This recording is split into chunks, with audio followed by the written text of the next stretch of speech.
Oui, adressé à Monsieur le directeur d'Enedis. On évoque ce matin effectivement l'évolution des risques dus au changement climatique et les investissements nécessaires pour les anticiper. Et j'ai bien noté, Monsieur le directeur, la somme des investissements que vous prévoyez à hauteur de 96 milliards d'euros.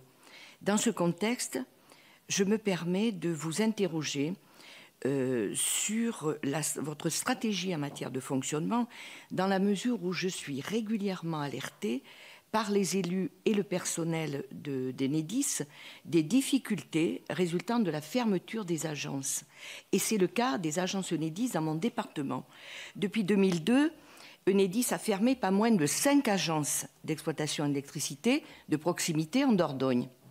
Une stratégie qui effectivement nous fait poser beaucoup de questions quant à l'allongement des délais de dépannage des usagers et l'augmentation du temps de travail des agents. Alors, malgré cela, Enedis envisage encore la fermeture de 2 sites de proximité supplémentaires, je les cite, Mussidan et Montignac, et de 40% des sites à l'échelle régionale. Voilà, cette décision, moi je la considère inquiétante dans un département qui, comme le nôtre, est vaste et très boisé et où l'activité de maintenance est accrue et les déplacements, bien sûr, des agents sur les routes secondaires sont bien plus longs.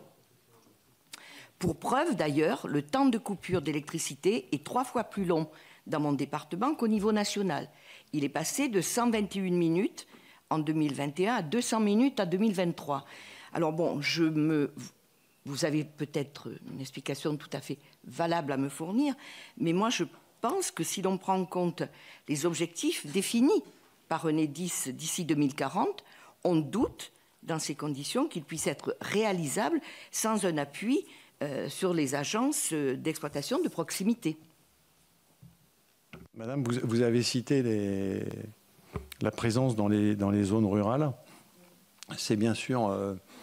je n'avais pas en tête les 2 sites que vous aviez, que vous avez cités. Je regarderai bien sûr.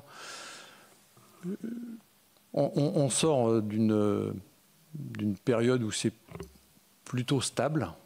On a eu une période, j'ai été directeur dans des régions rurales, hein, en Bourgogne pour ne pas la citer, où on venait aussi d'une proximité avec GRDF, où on avait des sites où on avait une astreinte commune, où on a, par l'évolution du statut des entreprises séparés, où on avait des sites qui étaient tenus ou par l'un ou par l'autre, avec une première intervention élec par l'un ou une première intervention gaz par l'autre. Quand on a séparé, on a eu des optimisations, et c'est vrai qu'il y a eu des sites fermés, vous le citez. On a essayé à chaque fois de les accompagner d'investissements pour dire effectivement le trajet il est plus long, c'est une réalité.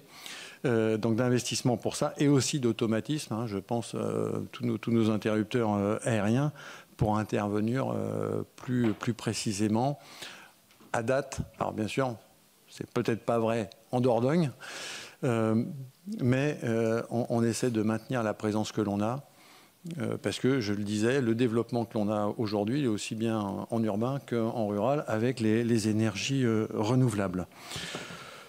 Sur